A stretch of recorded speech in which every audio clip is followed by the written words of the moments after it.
and make sure I get everybody's names right. E.T., I know, of course, everybody knows E.T. He's the one who is the power, the mover and shaker behind the scene.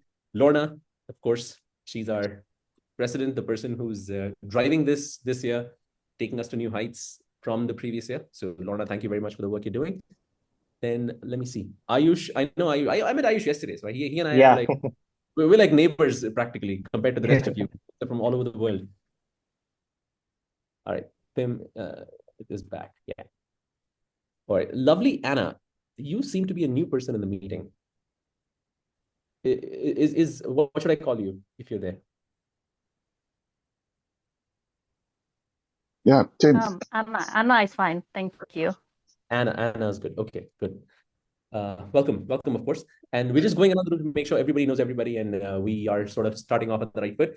The thing is that E.T., you know, Lorna, we know. Then Resha, I just met. Resha, can you maybe take 10 seconds or maybe 20 seconds to introduce yourself and tell us where you're from and what brought you to this meeting? Hi, I'm Resha. I'm from Indonesia. And yeah, actually, I got invited by Cheryl. I met her last week at some comedy show in Penang. Nice. And then she told me about this community and, like telling me about the opportunity. I'm so grateful to hear. So grateful to meet you guys. So are you also an aspiring comic just like Billy? Do you have any interest in comedy to perform or just enjoy it? Oh, I think today I will be performing. I think I was. Oh, yes, I you think are. Oh, my mistake. five. Yes, of course. I'm so sorry. Yes, you were there on the list. Yeah. I'm getting old. Sorry. Let me see if I can get a few more people to talk. Caleb, if you want to turn on your videos off, so I'm going to not bug you too much. Tim, let me spotlight you. And if you could tell us in 10 seconds where you're from, what is your interest, what brought you to this meeting, that'll be great. I'm from Malaysia, the capital city, Kuala Lumpur. It was Ilyas who invited me. Right. I was removed from this meeting using another account. So I'm back with another account. It was my mistake. I must have picked the wrong name to remove from the meeting. I'm so sorry about that. All right. Then Cheryl, since you were responsible for one person coming, let's put you on the spotlight and ask you what your interest. Are you a comedian yourself? Do you enjoy comedy? Do you want to perform? Do you perform already? Yeah, I do perform. Actually, I was with Comeng in the early days during COVID. That's where I met Garu. He's a comedian here, and actually, he's the entire comedian in Penang, Malaysia. So if you ask about the comedy scene in Penang, I would say Garu is the entire comedy scene in Penang. Yeah, he's like the mover and shaker, and he's the one who is organizing shows that I get on his open mics. And now I'm just trying out improv, which I'm having a lot of fun with. But yeah, I really should be going back to the open mic soon. I just have to write new materials. So speaking of improv, so improv doesn't need new material. I'm going to spotlight Monica also, because Monica, I know, does improv on the side, right, Monica? Maybe 10 seconds from you to tell us about your improv experience and what you can offer to maybe Cheryl. What am I going to offer to Cheryl? I do not know, but no, you do. Yeah, I mean, I've been doing. Yes, I've been doing improv online and offline for close to 2 years, on and off, along with comedy. So it's fun to perform or even jam with other comedians, people who'd like to try improv, right? So you have an online improv thing that it does happen on Mondays, if I'm not wrong. It's Monday, 9 p.m. IST. Yeah. The 9 p.m. IST. I think that might be a little late for you guys in Malaysia. It might be like close to midnight. 10 Yeah. Yeah, so it might be a little late, but yeah, there's an option. I mean, now you know that there is an online improv thing happening every Monday. And if you guys are feeling lazy to go out to Garu's event or your improv events, you can always. Oh, there's an Resha wants to join. Monica, please check in with Resha. I will send you the link and you can join the WhatsApp group. We posted there. Right. All right. So now I am going to take back the spotlight because I'm a little greedy like that, and welcome you formally to this. Lorna, is this the first Comeng open mic of this year? Actually, we are relaunching as Comeng Plus. So watch out for that with our next meeting. And this is the inaugural Comeng Plus Idols. That's what we're calling the open mic. So yeah, welcome. So let me quickly put Lorna on the spotlight and get out of the way. So Lorna, if you want to take a few minutes to introduce Coming Plus to all of us, that'd be great. Right. I'm sorry for I think my internet is unstable, but I want to have a short piece to say. I just want to say thank you to the mentors and mentees that so graciously said yes to come on board for this, our first attempt. And I can see there's such excitement. I can even see the sparks flying already, where people are so excited. And Arisha told me how excited she is. Arish said he's excited. So we feed off each other's excitement, and we're going to enjoy the afternoon. And this is an international event. If you look around and look at where we are all from, and I'm very proud to say that we sat, Sai, E.T. and myself, and we sort of wanted to rethink what it is we want to do and what would be exciting and what would be help us to be more productive. So that's about it, Iti. I do want to just say that we have, you know, from seasoned comedians to more sort of, what would I call someone who's not seasoned? More, Beginner. Newbie. sorry, Yeah, newbie. a newbie or entry-level comedian who wants to go on the stage. And so we're here for everybody. We can learn from each other. So on the 16th of March, we will have our second event. Watch out for that. Put it in your calendar. And you are invited back. And of course, bring your audience along. So that's about it, Sai. Let's get started. All right. So ladies and gentlemen, like our president Lorna said, this is the relaunch of Coming with a slightly different name. It's Coming Plus, which means that it's become fatter and bigger. No, I don't mean that. I don't mean that. I don't think Coming is sleek and fit and amazing as it was last year. We have Coming Idol, which means the format is changing a little bit from the previous version. Here we have a little bit more feedback, a little bit more interaction between the audience, more visible and available interaction with the audience, so that as comics, you can try out a joke and then a few minutes later, very similar to Toastmasters. For people who know a bit about Toastmasters, very similar to Toastmasters, you try out a bit and within say 10 to 15 minutes, you'll get feedback from your mentor saying, here's what you did well, here's what you could think about. And let's, again, like Toastmasters, try to keep it sandwichy, as in there's something nice to say. Everybody has something, you can say something nice about everybody. For example, E.T.'s amazing good looks, we can say nice things about. Or Lorna's courage in doing comedy at this stage, we can say nice things about. So similarly, find something nice to say about, in addition to maybe giving people improve, because nobody wants to be given a stick all the time. Everybody likes a carrot here and there. So that's what we like. We like carrots. And the other thing about comedy is that please do keep in mind that comedy is one of those things. I'm being yellow carded right away. Oh my goodness. No, I didn't get a yellow carded. So comedy is one of those things which you can make it extremely regional and culture specific. And if that happens, and if you feel that some jokes are not at all working for you and you don't see what's so funny about them, just give the comic the benefit of the doubt. Maybe that they're making a joke which is specific to their culture, which makes a lot more sense in their culture, in their context, so that they can, so the audience which is from that culture, familiar with that culture, will find humor in that. For example, the other day, Lorna and I were at an open mic, another online open mic, and I made a joke which a few people did find funny, but I could see that Lorna was completely bamboozled by it. She had no idea what I was saying. And then she said exactly that if your joke might have made sense in the Indian context, but if you'd added some references to cross-cultural or international in nature, those jokes would have been better. And that's exactly the kind of feedback we're looking for. We're looking for feedback which says, great, and here's what you can do to make it better. That's the kind of thing we want to do.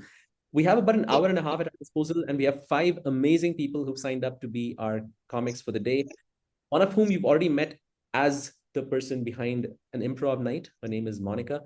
She's a comic who's been in the business for I think a year and a half now. Monica, is that right? Give me a thumbs up if that's correct.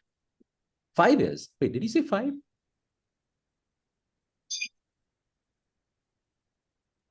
All right, I'm going to assume. Yeah, Monica, how was it? 3 years, yeah.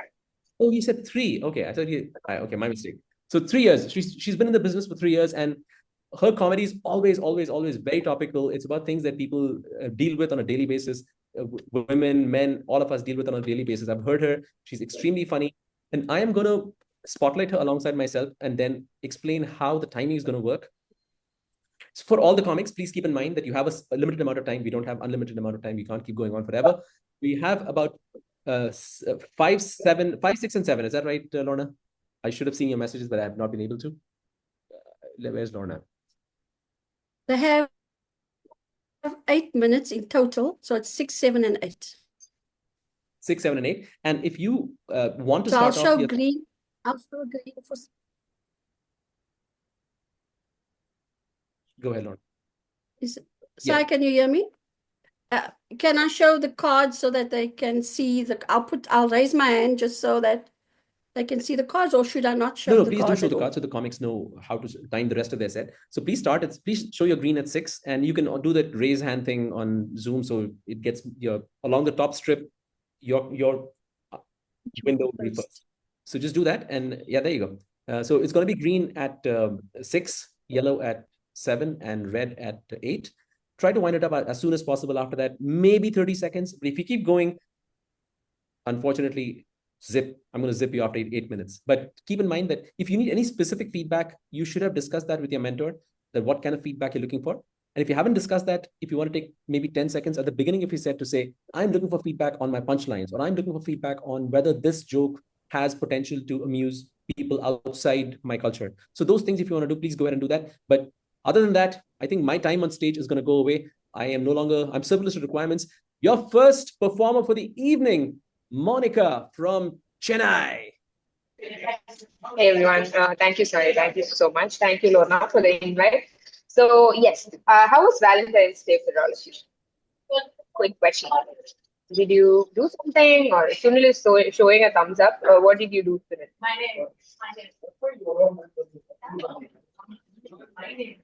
I just left. Okay, that wasn't the purpose of the day, but anyways, that's the purpose of every day, I would say, indeed, right? How about others? Eat. Okay, so eat, sleep, repeat. I like how all of you are focused on essential things in life. So for me, one of the main issues I had with Valentine's Day is that how the generative AI is doing its trick to suggest things, right, to people. And one of the main things is gifting. So you go to any kind of website, and whenever there is a Valentine's Day, we have a lot of sale. But apart from that, there's also a gifting option where you get gifts for her, gifts for him, the option that is easily available. So I was curious. I went. I am single, so it serves no purpose for me. But I was just curious, what are people getting and how expensive it is to gift people, right? So I just went, and then I saw gifts for him, and it was all cool stuff. So there were gadgets, earphones, and expensive stuff, basically something they will use on a daily basis.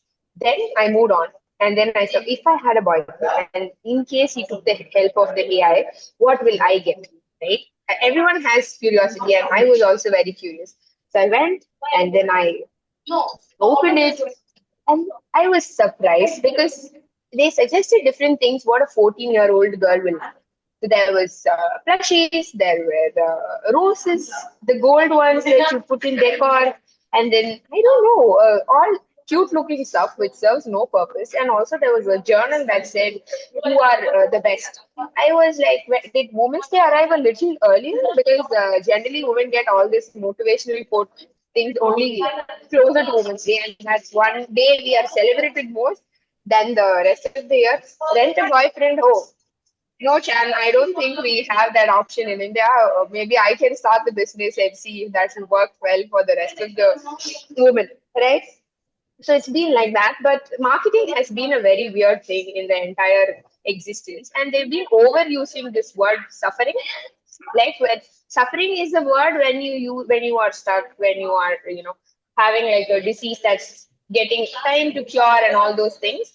But now the strategy to market has moved forward where they're like, are you suffering from underarm darkness, dark circles, and pimples, hair fall? I'm like, these are not sufferings. These are like things that happen to you because you don't take care of your body properly, right?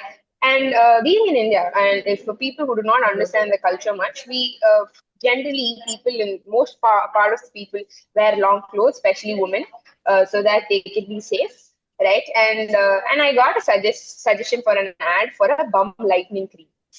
And we are from a culture where they are consistently telling us, don't wear shorts in front of your dad, don't wear shorts in front of your uncle, wear full clothes, there are men in the house, and things like that.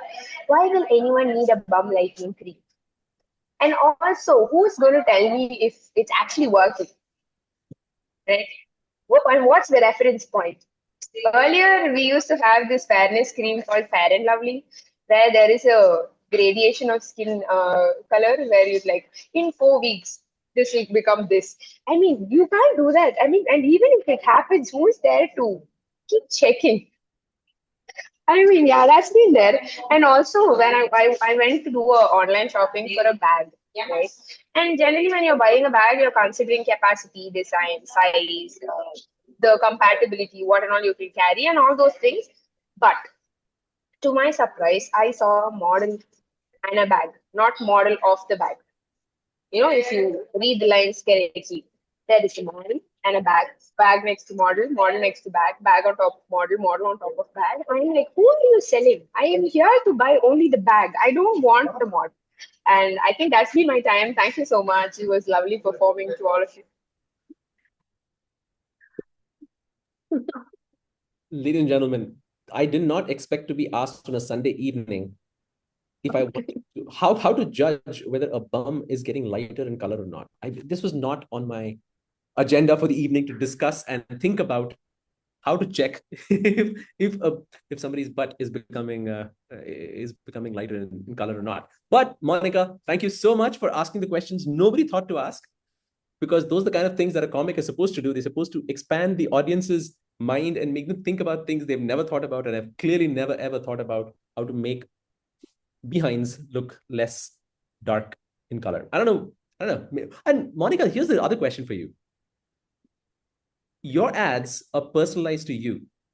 Does that mean you have been looking at beauty aids for your behind? No, I've been looking at products from the same company. They also sell menstrual cup. So so they were trying to expand their wallet share. And the fun part is the same company also does a body positivity campaign every February, which is insane. So there you go. Fully misleading. What's it called? Cognitive dissonance. They do body positivity in February, and for the rest of the year, they're like, your butt is too dark. You need to use a light butt lightening cream. On that note, I'm hoping that Lorna, I don't think Kajan is here yet. So let's do it like this. That since Kajan is not here to give feedback to Monica, we are anyway recording it, so we're going to give it to him on the side and ask him to look at it and give personal feedback to Monica on the side. But for the rest of the audience, if you have any feedback that you would like to share with Monica, please go ahead and make a note of it. We'll open up the agenda for that a little later because we don't want to waste too much time. But when it's Monica's turn to receive feedback, all of you, we can go around the room and give feedback to her. Keep in mind that all feedback is welcome, but how you say it also matters. Just don't be mean. Monica she's anyway sensitive about her. No, she's not. She's the one who's not sensitive about her backside. Anyway, moving on. That our next performer is Jaff from. Let me see if his camera is on. His camera is on. Yeah. You can Jaff, hear me? Am I audible to everyone? You're a little soft. Your audio is a little soft. Is it? Just a minute. Should I come closer? Is this fine? Yeah, this is good. Where you are right now is good. All right, amazing. Okay, guys, thank you so much for showing up to this online mic. I don't know how. You're going too fast. You're going too fast. Hang on. I got to ask you a few questions first. Oh, is it? Okay. Yeah, make sure you can see the timing signals and all that. Do you know what the timing signals are? I'm not sure. I think I joined a little late. I'm not sure. That's why I wanted to make sure that you're aware of that. So Lorna, along the top of your top strip of your computer, you'll see Lorna who will raise her hand now, and her screen is green in color right now. Mhm. Right? So Yeah. she's going to give you that green signal at 6 minutes, then yellow at 7, and red at 8. And after that, you have to basically stop. Maybe 15, 20 seconds, 30 seconds is the most. And if you don't get to green, that's fine also. But go ahead and keep her in your line of sight so that you can keep your time. Have you been speaking? Oh, I'm your mentor. So shoot, you should have spoken to me about what you're expecting. But yes, I'm excited to hear you. And I'm the other day I heard Jaffer tell us some really interesting jokes about certain close people in his life. I'm hoping to hear a reprise of that. So without further ado, performer number 2, Jaffer. Thank you so much, guys. Thank you so much for showing up. As I was saying, like I'm very grateful for you guys showing up here. So just if I could just ask you guys to switch on your videos and mics too, that would be great because this comedy is an interactive thing where we need to hear if you're laughing. It's not a classroom, right? You can. So it would be nice if we can have some mics also unmuted. Amazing. Okay, we have 2 people who listen to me. Oh, nice. The number is increasing. Amazing. Okay. All right. You can open your guys. Please open your camera and mic. Open your windows and doors also. More reception. Open your legs also, dude. Like more airflow. Whatever's comfortable for you, I guess. Anyways, so I am here in this international audience to make my grandfather's legacy international. All right. Because I'll tell you a real story. Okay? I'm not making this up because nobody can make this up. It's a real story that my grandmother, she had 16 children in her life. 16. I am not kidding. This is a real story. But my grandfather had 48. That's a different. You guys look confused. I'll explain to you. So, grandfather had 3 wives, 16 children each. 6 into 3, 48. Right? Easy math. But the math is not my question. My question is, how did this man manage to get exactly 16 children out of each wife? Right? It was almost as if he kept swiping his card until all my grandmother's withdrawal limit had reached. Right? It's crazy. Like, I'm not even talking about, see, when you have 48 children, right? Some babies are, inevitably will be miscarried as well. Right? It was very sad. It was very sad that it happened. But then the doctor, we expected him to come say, I'm sorry for your loss. But no, he said transaction declined. Come on, doctor, you can do better than that. Anyways, and then he said, please insert card again. Grandfather was ready. He was pulling his pants down. He was like, just wait until I get out of the room. It's crazy. Anyways, grandfather was an amazing man. He was great at what he did, making babies. Dude, so great that, dude, back in the days, banks used to approach him to create accounts in his name. You know what the banks I'm talking about? The sperm banks? Yeah. It's crazy how many sperm banks were he approached. And, they even, like some even put up an article on Google which said, when they looked at it under his sample, under a microscope, they could see the sperms jumping like dolphins. That's how potent they were, right? But, dude, this guy was unbelievable. He was unstoppable, right? Dude, whenever, like, but, I've always wondered how he managed to manages all financially. Such a big family, right? Like now I'm a working adult. I wonder, how did he manage this financially? And the answer to that is easy. He didn't. Never did, right? But he did give us education though, because his primary profession, he was a carpenter.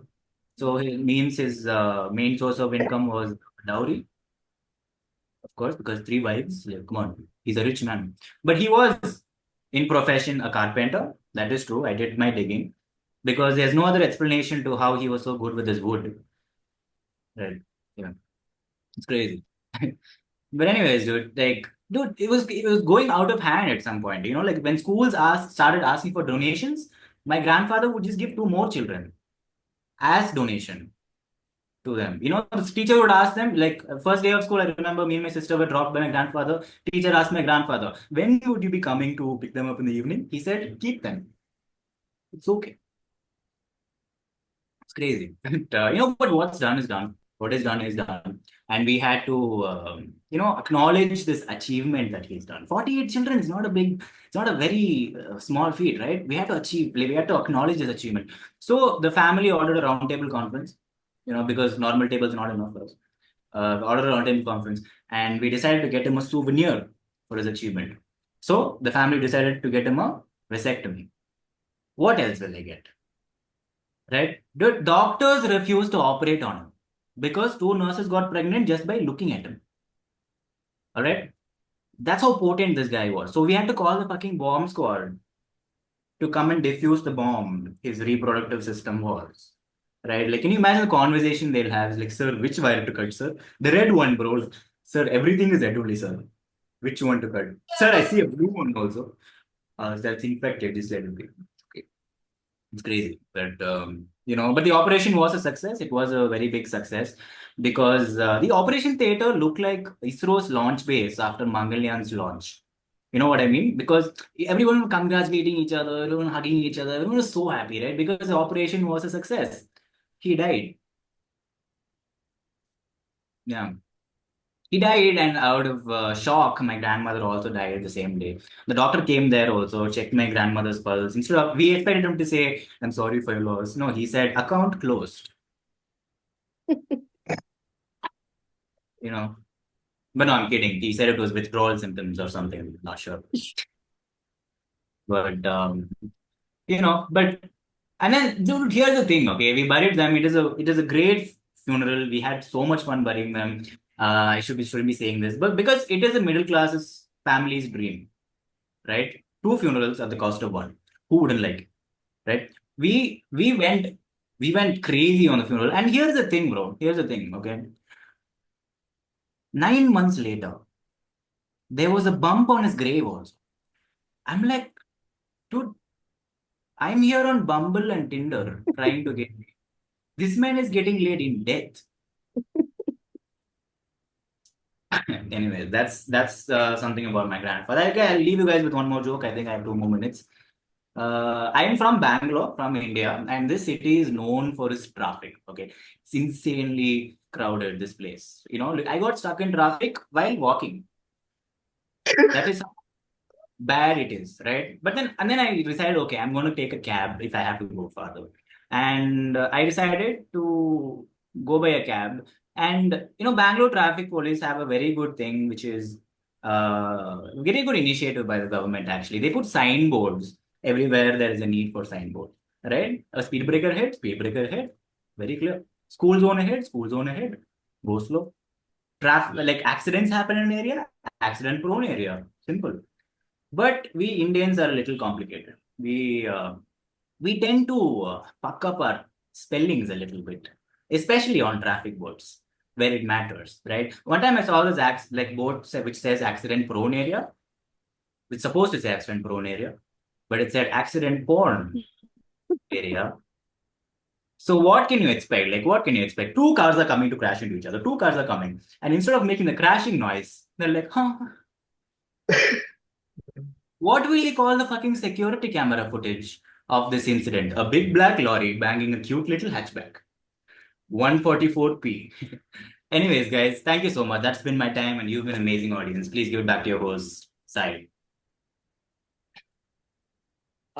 So when they ask questions about which celebrity would you like to meet when if you have a chance, if you just wave a magic wand, and which celebrity you'd like to meet, I'm going to say from now on Jafar's grandfather, because he sounds like an amazing man to get to know.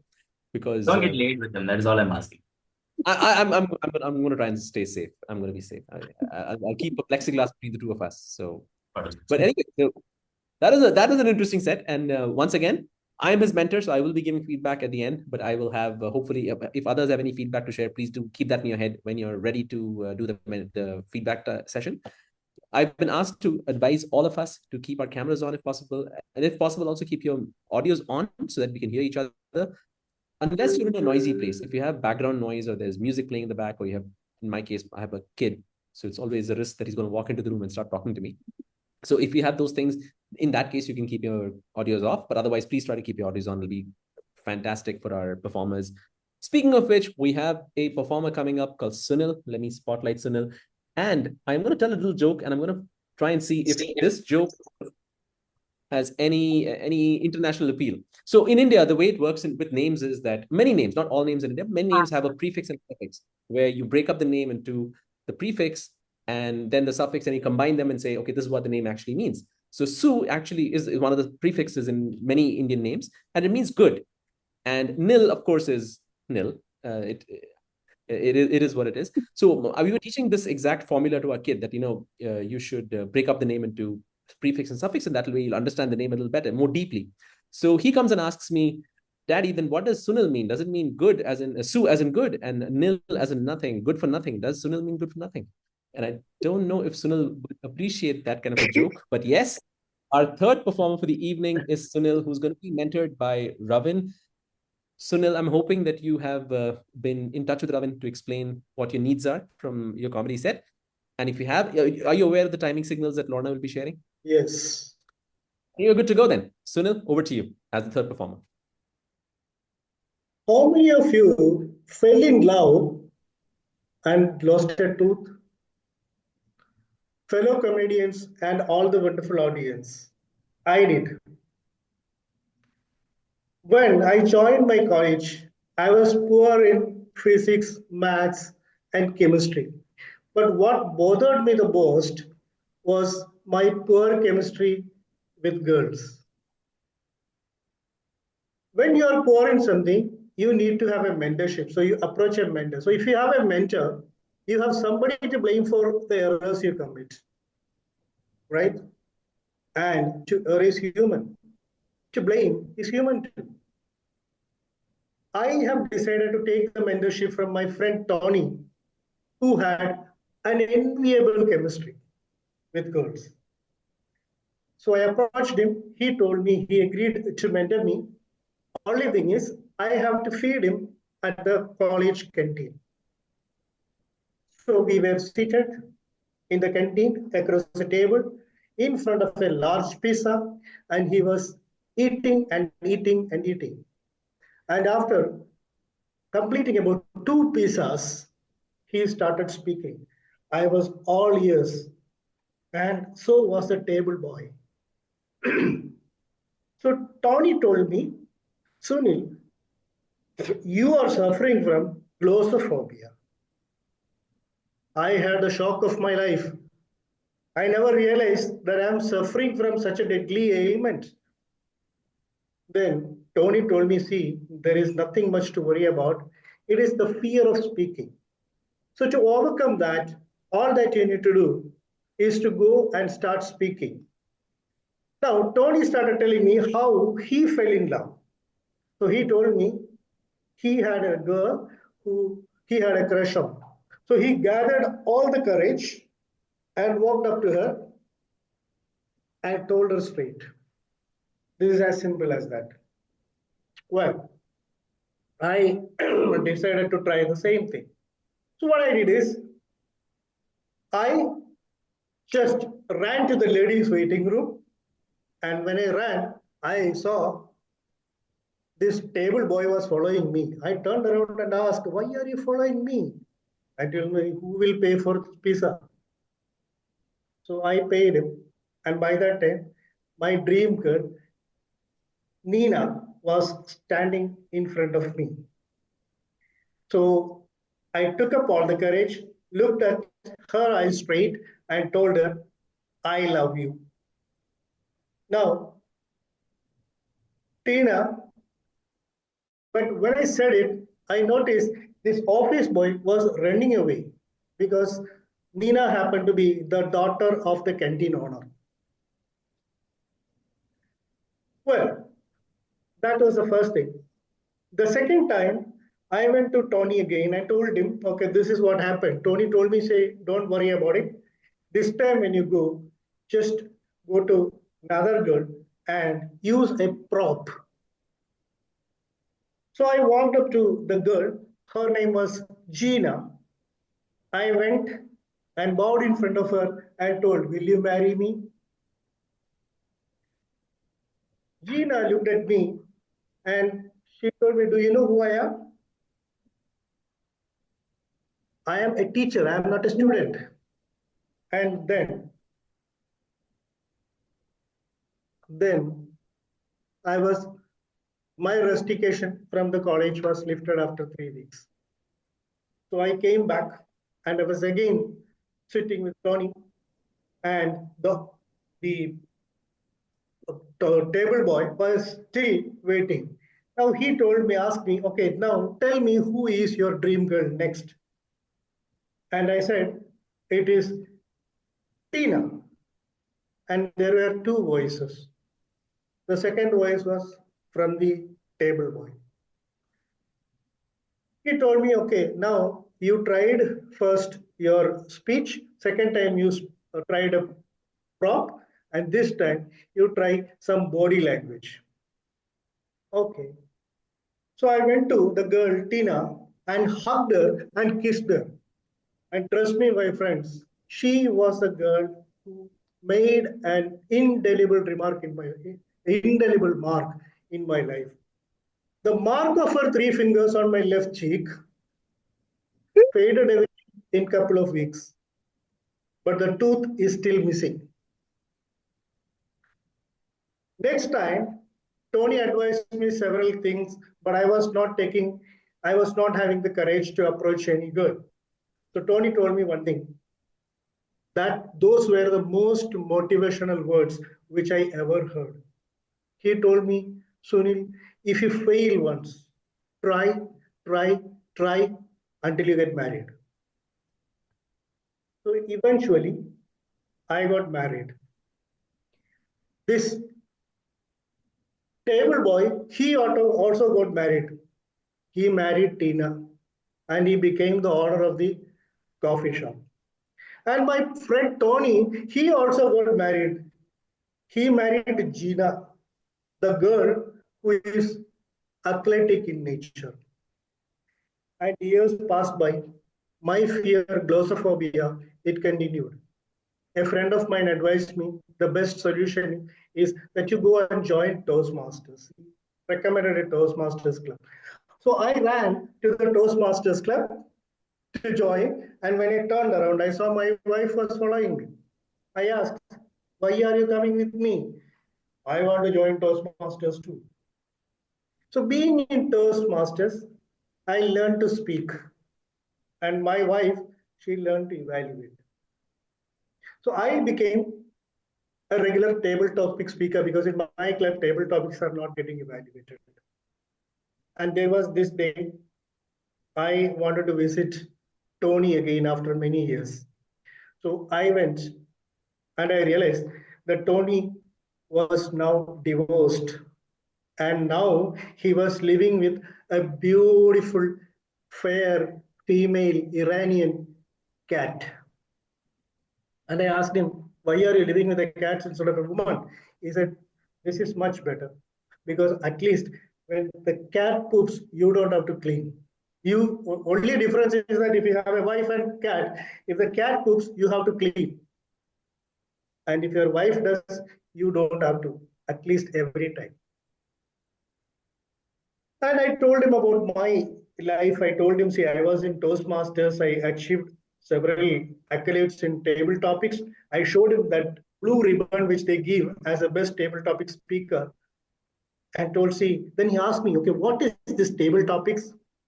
I told it's an impromptu speaking attempt for 2 minutes. Oh, okay. Now he was telling me this. So you are really very bold because you still continue speaking without thinking despite losing a tooth.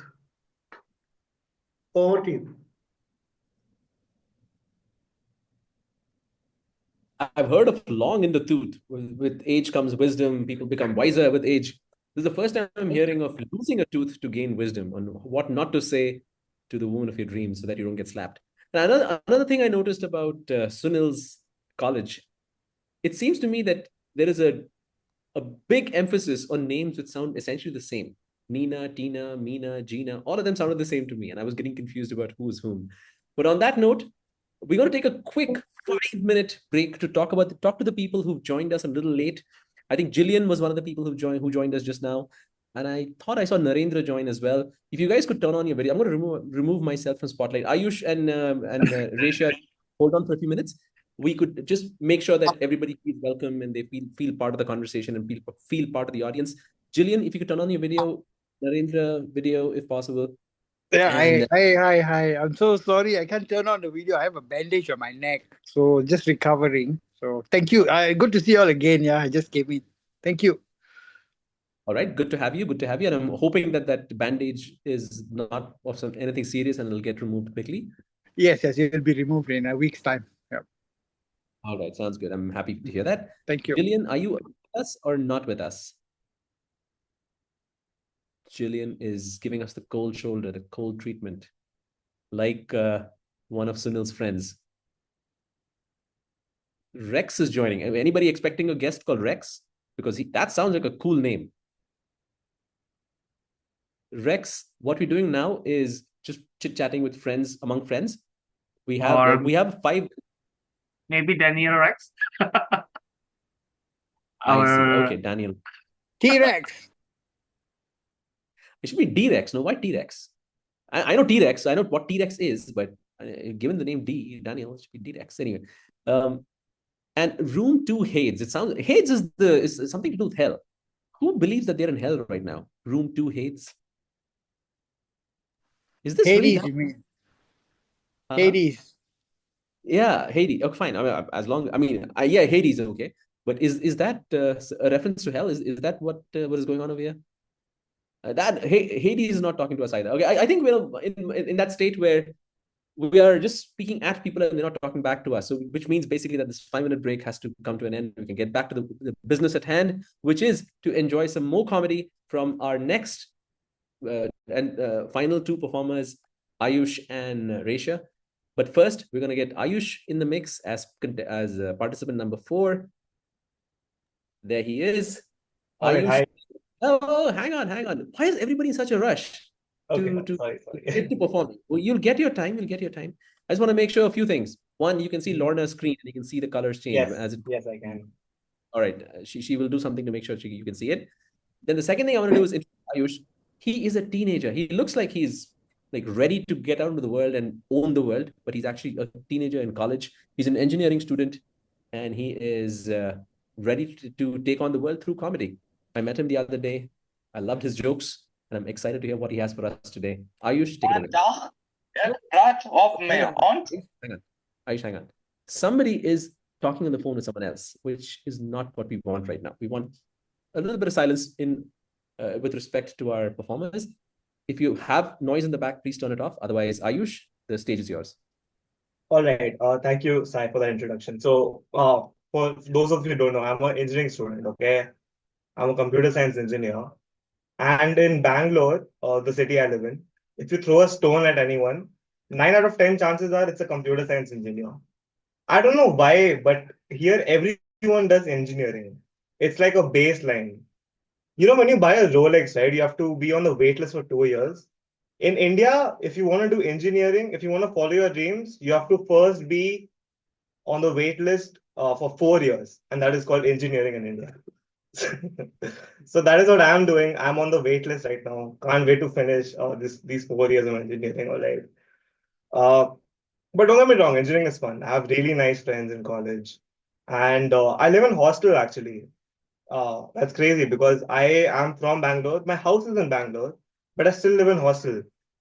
Because my parents were like, please get out of the house. They wanted me out of the house. So I had to move out. And when I was moving out, my parents gave me the oldest antique things of the house that they didn't need. So what happened was when I was moving out, they were cleaning the house, right? And they found so many old things that they were going to throw to the garbage. But they were like, wait, our son is moving out. Might as well just give it to him. Just hand it over to him. All right. So they gave me this old mattress. It's like an antique, old, rusty mattress. I mean, if I give this to a museum, they'll literally display it. It's that old, all right? My ancestors used to sleep on this mattress. Can you believe it? I think that mattress is the reason that I'm here talking in front of you today. All right. I think that mattress is the reason I'm talking to you here today, because I think my ancestors used to use that mattress, for you can figure it out. Okay. And then my friends, talk about my friends. Right? I have really great friends, but there's this girl in my class who absolutely hates me. Like, she despises me. I don't know what I've done to her. The other day I was entering class, right, and she was sitting there, and she saw my face and she made a disgusted face, like, oh, not this guy again. Oh my God. And I've done nothing to her. She'll act like I've killed her parents, burned her house down, murdered all her friends. I don't know why she acts like that. I've never even done anything to her. And the worst part is, we are in the same friend group. So every time we hang out, she's always there in it. I hate it. This other day we were going out and we had to go in the same car, all right? And I was already in the car. She got in, saw my face, and she walked out. She's like, I'm not sitting with this guy. She opened Google Maps to check the direction of the restaurant, and even Google Maps was like recalculating distance away from this guy. Like her phone hates me, she hates me. The whole personality of hers is just hating me, all right? And the funny part is, she reached the restaurant before us because of Bangalore's traffic, because she was walking. How crazy is that? Okay. Uh, yeah. So this girl, I mean, if you exclude this girl, I really have a nice college life, and I know the girl hates me, but I hope you guys like me, and that's my time. So thank you for listening to me. Yeah. Thank you very much, Ayush. The girl doesn't know what she's missing. Just the way I think of it is, I would advise you to think of it the same way. If somebody doesn't like you, they are missing out, not your fault. Plus, you are going to be a comedian, which means that you can make fun of her and she has nothing to say back to you because she's not a comedian like you. Right. So thank you so much, Ayush, for being performer number 4. And Thank up you. next is a person who is already in the comic business, a person we all excited to hear from, a person who gave credit to someone else, but I'm sure she's going to completely knock our socks off with her performance on stage. That is Resha. So I'm going to spotlight her now and take it away, Resha. Let me make sure you can see Lorna's screen and make sure the timing signals, everything's ready, aware of all that. So Lorna, can you turn your screen from blurred to green if possible?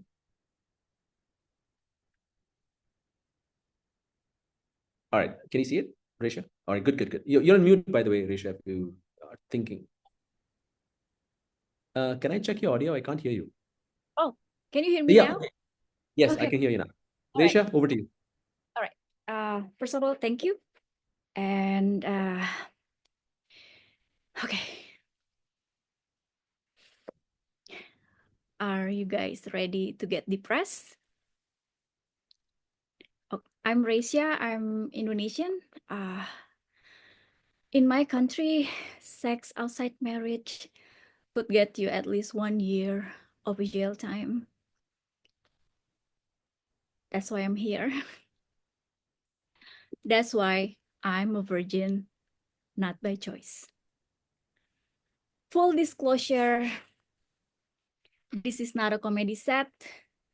This is a cry for help.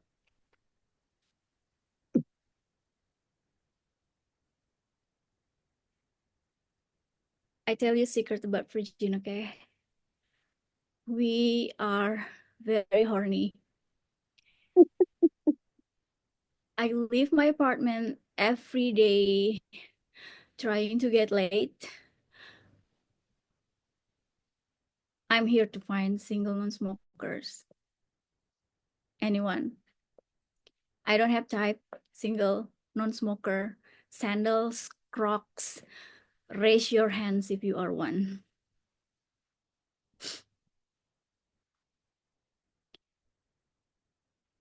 I think about dicks all the time. I even overthink about what would be my top 3 wish list if dicks were characteristics. Ladies, stay with me. Not in particular order, because I'm not a racist. Here are the 3 candidates on my wish list. First candidate, the Jesus of the dicks. Imagine you are having sex, and this is the dick's character. Compassionate, giving, and could save you.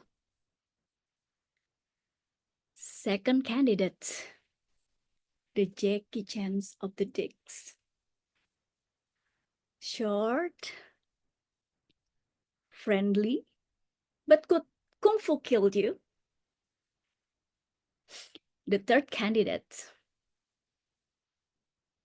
the Obama of the dicks. The first black ones, charismatics, and will always say, yes, we can.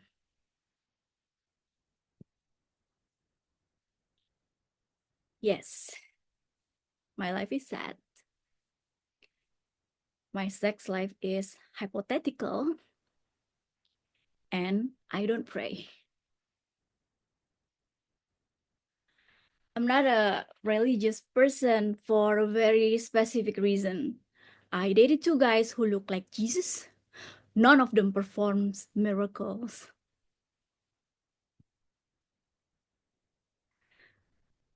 I'm a hopeless romantic. I suck at relationship. Like literally, I suck.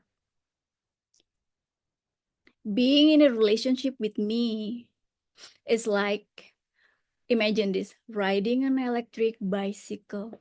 You can just sit and hang with a very minimum effort. I'll make sure you'll reach to your destination. Yes, I suck. I learned from the best though, my mom. My mom is half Japanese, half bitch. She's toxic, but also taught me so many life skills like how to detect pedophilia by marrying one.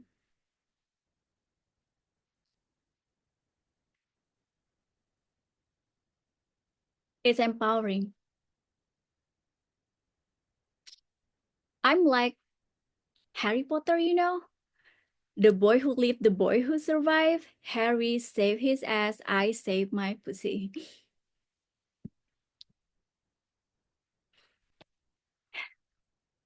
I was on a blind date for almost 2 years. He was born blind. I thought he was the love of my life, but he was cheating on me twice. And when I broke up with him, he said he didn't see it coming.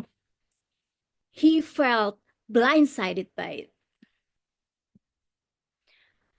After the breakup, I made myself available on dating apps. I met weird people online. A guy from Bumble asked whether I'm a working girl. I sent him my CV and cover letter. A guy insisted that he could be my sugar daddy.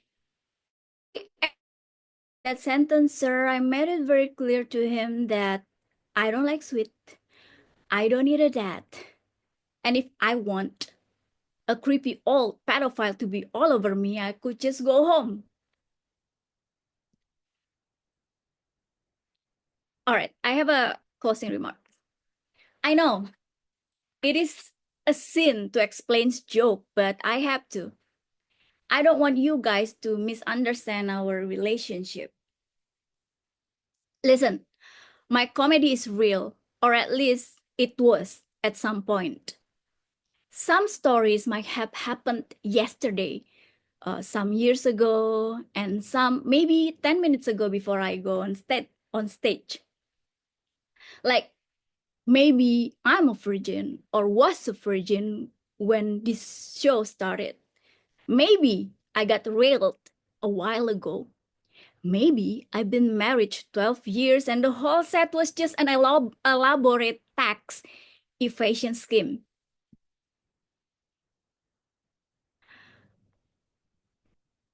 Maybe I don't even exist. Maybe this entire show is just government experiment to see. Sorry, my.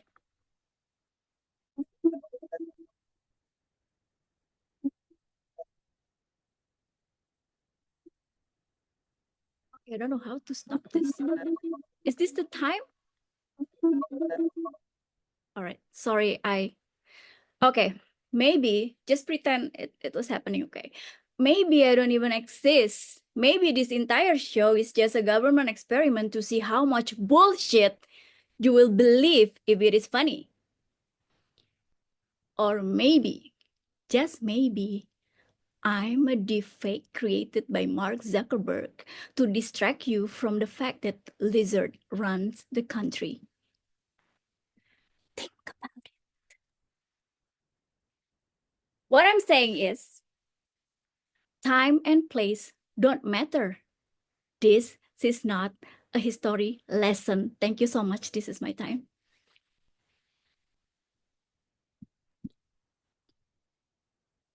What was that? It started off as a cry for help, and now I'm the one crying for help because apparently we are a part of an experiment. Apparently, we are not in the reality that we think we're living in. It's like we are suddenly put into the matrix, and it happened in the last 8 minutes, and I'm scared.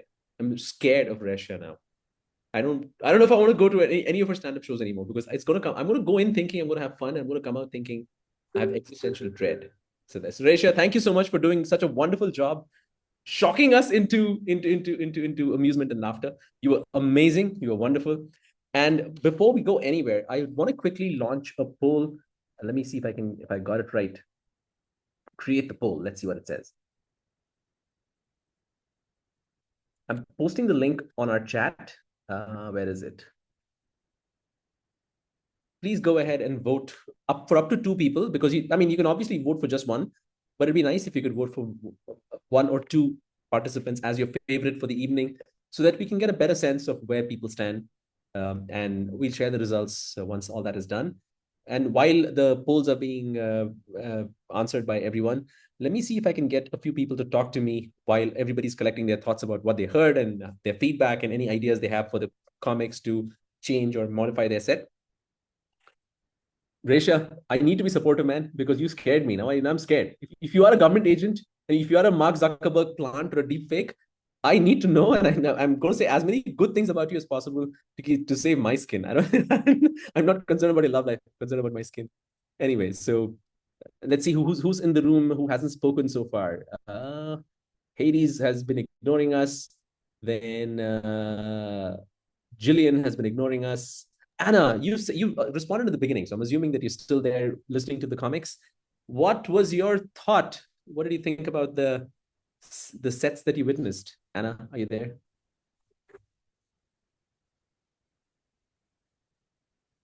Oh no, Anna doesn't want to talk to us either. She's like, let it go, guys, let it go. No, that's Elsa. I don't know who's Ramachandra, Caleb here. I can talk to you about the sets today. I'm sorry, who is this? Al. Okay, It's hey, Al. Caleb. Caleb, go first. All right, let me. Yeah, so I think that the sets were quite good. Especially Resha. I was very impressed with her set because it was engaging, it was funny, it was relatable. I think she did a really, really good job in terms of sharing her set. The rest of the comedians were good, but it was a bit hard to relate because probably they weren't very engaging. They were just sharing, but it wasn't personal. I couldn't relate with their stories. But for Raisa, I think what she did well as a stand-up comedian in a set was that she spoke at a comfortable pace, and her transitions were good, and she was funny. I think that is the strength of her, and how other speakers or how other comedians can improve is they can try to twist certain stories, share stories, use different tonations, add pauses, all the different speech skills that we learn in Toastmasters and public speaking, and they can probably apply it because it's humorous speeches, so you just need to use other speech elements like tonations or All right, change Caleb, certain words. Caleb, I'm gonna stop there because we get it. Things can improve. But what I want to take from this feedback of yours is that next time you're going to be up there performing with us, right? Yes, I All actually right. so Lorna actually asked me to perform today to give us a set, but I was too busy, so I didn't prepare. But I spoke in the last session. You have a month. I hope to speak again. Yeah.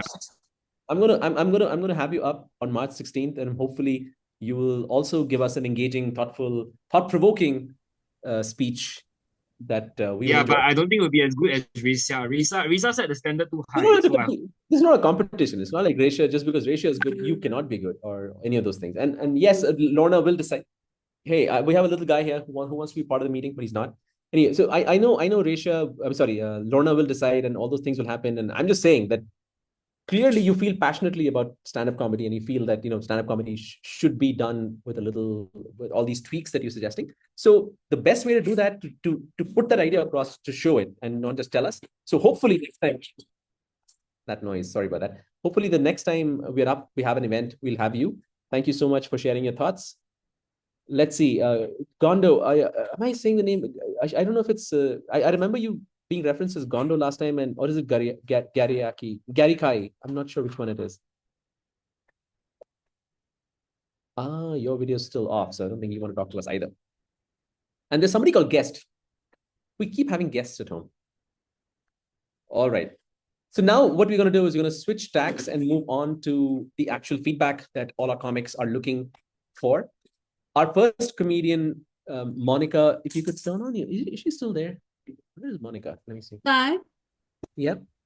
The mentors have only 5 minutes, so it's 3, 4, and 5. Yeah, so we'll do that really quickly. So Monica, if you could turn on your video, I would like to spotlight you and open up the floor for some feedback because Kajan is not there. I'm here, but your video's off. Monica, Lorna, you were saying? But Raven wants to give feedback email off, and we can go around. So we just go with everybody. So I'm going to be in the spotlight with Monica. I don't want her to be standing there by herself and people telling her what to do, what not to do.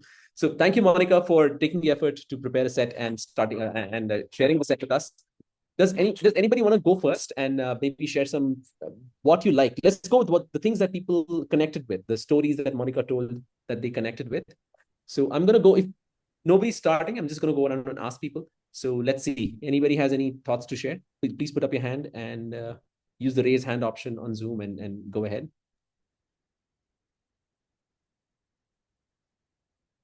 Or wait, we can't let that happen. We can't let Monica just hang there by herself. So Al, I'm going to ask you if you had any feedback. Were you there for Monica's set? Yeah, I'm right from the beginning. So All basically, right, so Monica was too short. She was given a lot of tempo, a lot of time, but the last part on the model and the back and the modern, so it didn't get me too much. Maybe she can give when she said the model, it relates to a celebrity, maybe called Deepika Padukone or something, somebody, so at least people know that the model is the real model and not the model of the back, So, so at least you have some impression, that you're talking about the model, the celebrity model, and not the model of the back. Yeah.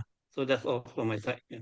That makes sense. That the model can be, I completely understand that if you think model as in the product model versus the endorser and the celebrity behind that product, the same word used for both. So maybe that's something to think about, Monica, but to internationalize your set so that more people can immediately pick up that you're talking about the person and buying the person along with the product and those kind of things. That's good feedback. Maybe one more person can give feedback to Monica.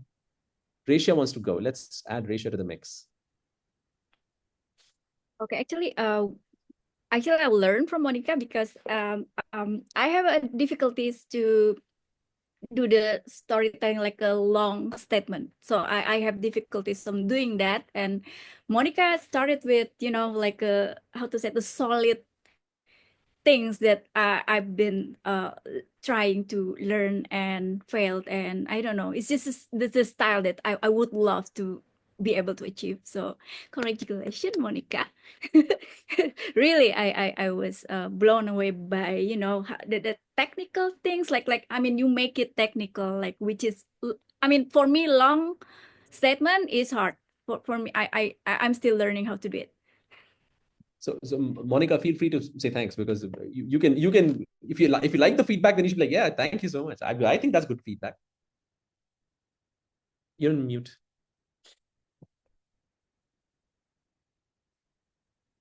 Let me ask you to unmute. Oh yeah, she said thank you.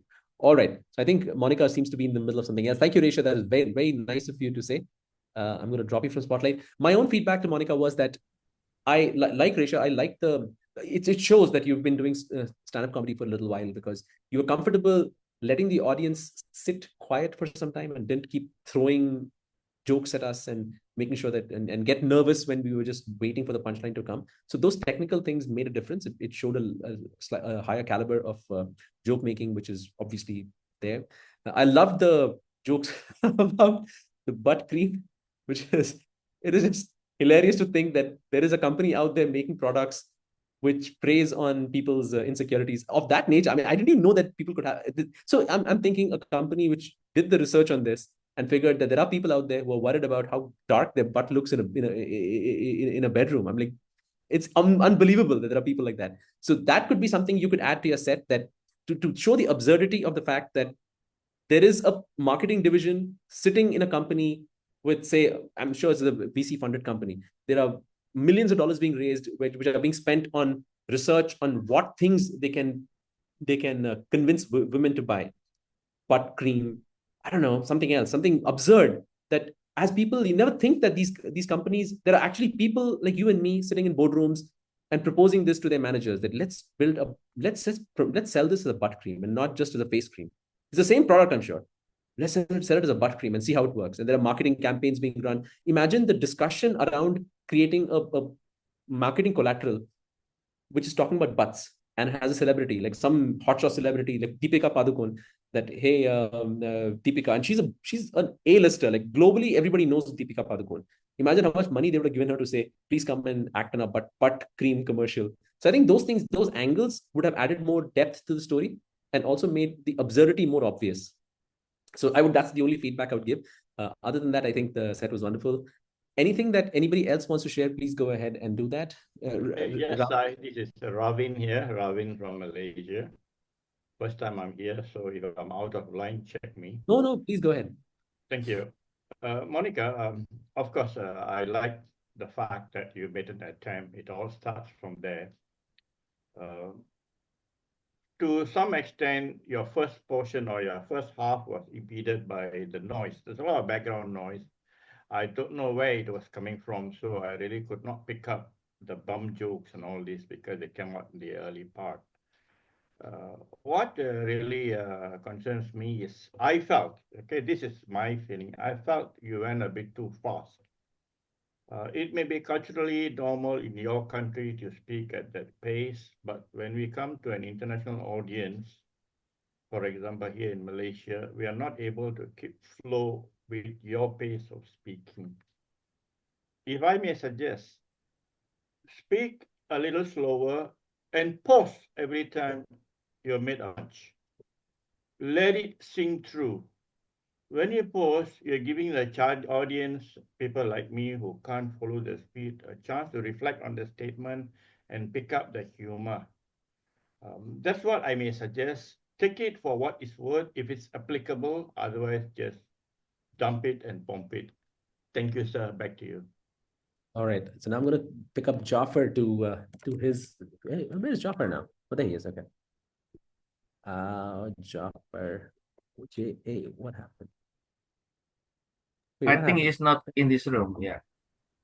Oh man, people keep dropping in and out. All right. So I'm gonna remove Monica and Ravin from the meeting. Our third, so Jaffer, since he's not here, he's not back. So I'm gonna pick up Sunil next and spotlight him alongside Ravin. Ravin, give me 1 second to spotlight you as well, and then you can start. And if you could take maybe a few minutes. Oh, sorry, what did I do? I wanted to add to spotlight. Robin, if you could give maybe a minute at the end of your evaluation for the rest of the audience to add their feedback as well. But go ahead, and it doesn't have to be too formal, just whatever you thought, and then you can add others into the mix. Sure. I'm supposed to evaluate Sunil, I suppose, is it? Yes. Yeah, thank you. Okay, little background. I was approached by Lorna to come into the fray and be the mentor on Sunil. I think she contacted me on Thursday afternoon about 1 o'clock my time. And once I got Sunil's contact details, I arranged to have dialogue with him on Zoom, and we were fortunate enough to meet on Friday afternoon as per his convenience. But it was not a full-blown meeting. I would have expected the speaker to come and deliver the entire speech so that I have something to play around and give feedback as is appropriate. Instead of a 7 or 8 minute speech, I was only able to hear, say, about 3 minutes or so. But it's okay. We are not prepared at that time. Like he nor me, even me too, I'm not really prepared because it's the first time, as I said, coming here. Then another meeting was set up, which was supposed to be today at 3 p.m. But unfortunately, for whatever reasons, it did not come on board, which means it's coming on without any mentoring per se. But then I understand he's an experienced Toastmaster, so he knows the game as well as I do. So given that kind of background, so let me share what little that I have on my paper here. Sunil, thanks for delivering a full-blown speech today. Okay, at least I was able to hear the full story right from the beginning, where you are poor in chemistry and all the way your wife became an evaluator for you as a Toastmaster. So it's a full-blown speech. Of course, you spoke a bit slower, but again, the same thing. I think we must pause for the humor line to hit in. That's my opinion. As a comparison, if you look at Russia, Russia had plenty of pauses to let people to reflect on the joke. Obviously, there are a lot of play on the words, but I think you could have aimed for the same thing by going a bit slower. Think about it and pause for the joke to fill in. You had quite a number of twists, and for example, he ended up living with a beautiful Iranian cat. So you build it up. We thought it's a beautiful Iranian. You know what is going to come next in line, but you change to a cat. So I thought that was brilliant.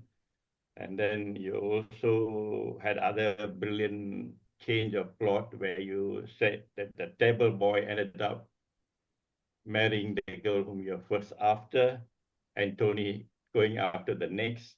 So those all are, in my opinion, good twists to the plot, and I think it can be built in further or built up further. So all in all, congratulations for having delivered this 7 or 8 minute speech. Consider what I've shared with you. If I had more opportunity to hear your other speeches, then of course you'll add on eventually as we go. Thank you. Take it for what it's worth, sir. Thank you, Ryan. Thank you. Does anybody else have any feedback for Sunil? Can I say a few things? Of course, yeah. Who is this? Yeah, Ayush, sir. I really liked your slap joke. I mean, that was really creative and nice. But except for that, I feel like there were times where you went very slow with your pace, right? And as an audience, I kept getting lost. Like because of the slow pace, I wasn't paying attention to the whole set. I'll be honest. But there was some joke that was really nice. So I think my only feedback would be I think pace up your like the way you deliver it. But that's all. Yeah. Thank you, Ayush. Thanks. Thank you. If anybody else has any feedback, please go ahead. All right. So next, since Ayush is already here, Sunil, thank you so much for the work you did in preparing and delivering your speech. Appreciate the work you did, and thanks for participating. Let me drop Sunil and add myself because I am Ayush's mentor. The good news is that Ayush was funny, which is always a good thing. The place where Ayush, you need to be a little bit, this is not speech making. and you're not hosting. So you don't need the audience. You don't need to keep dragging the audience into your conversation with them. As in, they need to be there, of course. But every time you keep asking them if they get it, or if they are if they're okay with what you're saying, and you checking with them if they understand the joke, and you give them those cues that here my punchline is here. Okay. So those were unnecessary. You have to at some point let go and say, I'm going to trust the audience. I mean, if it works, it works. If it doesn't work, it doesn't work. What am I going to do? You're not going to be able to force someone to like your jokes simply because you are telling them this is where the joke was and please laugh with me. So that's one thing that it's a learning thing, and over time you'll get it. Yes. And it's difficult for all of us. It's all of us have this expectation that, man, this was such a good joke I thought of, and why are you not responding the way I want you to respond? And you cannot do that as a comedian. It's just not the way comedy works. You'll have to just give it up and say, fine, you're not finding it funny, I'm just going to keep moving on. So one piece of advice I got from a few other open mics was that your set you need to get through your set without checking with the audience that specific way. Like, are you getting it? Are you getting it? I'm being funny now. I'm like that. Try to keep that doubt and that questioning in your head. Try to keep it inside and don't make it obvious, because after that, the audience keeps looking for it. Be like Pavlovian dogs. If you do it once, we'll keep expecting you to tell us that this is where the punchline was. We'll ignore you. And comedy is a thing which needs thought. You cannot do comedy where the audience is unthinking and just listening to your jokes and waiting for you to tell them when it's funny. So and if you keep you need to trust the audience to think for themselves and come and meet you in the middle. That middle is where comedy is different from, say, hosting. In hosting, you do need the audience to tell you that they're understanding you and they want to work with you the way you want them to work with you. But comedy is not like that. You have to come. You both have to come. Both parties have to be part of that comedy set. So that's a little bit of a meta of this. Other than that, your joke set itself, the one about the girl not liking you, it seemed like a promising story, but there was it wasn't hitting enough. It started off as, this girl doesn't like me. She refused to get in the car with me. She went to the restaurant ahead of us because she was walking. So the fact that she was walking, and the punchline of the joke was that she walked to the restaurant and got there first, is predicated on Bangalore having traffic, not on the girl not liking you. So they were unconnected. So the entire story, or the premise of her hating you, is unconnected to the punchline of her reaching the restaurant. Nice. Okay. I get it. So make sure that when you're coming up with a story, there has to be a real solid angle to this, that she hates me because I'll remind her of her brother. Like, think of it like that. Like, she hated me so much. She hated me so much. It started to bother me because I had never had an experience of anybody hating me so much. So once I went up and asked her, like, why do you hate me so much? It's because you remind me of my brother, or something like that. Something which makes that hate more believable. Okay. It should be that the hate has to have a purpose. The story of this girl hating you has to have a purpose. It's like Chekhov's gun. Have you heard of Chekhov's gun? There is a theory in writing that if you introduce a twist in the story, not a twist, a prop in the story, like a gun on the wall, you have to use that gun eventually. And within the next couple of acts, actually, that's Chekhov's gun. It's like a rule of writing that if you introduce a twist, a plot point in the story, that there is a gun kept above the TV in the drawing room, that gun has to be used. Otherwise, don't mention it. It's the same with the hate. This girl hates you, but that hate has a purpose. If it doesn't have a purpose, then that hate was irrelevant. Move it out of the story. And that's my only feedback. I mean, I know it's a little deep, and I don't know how much value it gave to you. Right. It's technical, but I'm sure it'll make a difference when I try to rescript my. Look up on Wikipedia on Chekhov's gun. It'll make your storytelling more tight when you realize that every part of your story has to feed into the final outcome. I get it.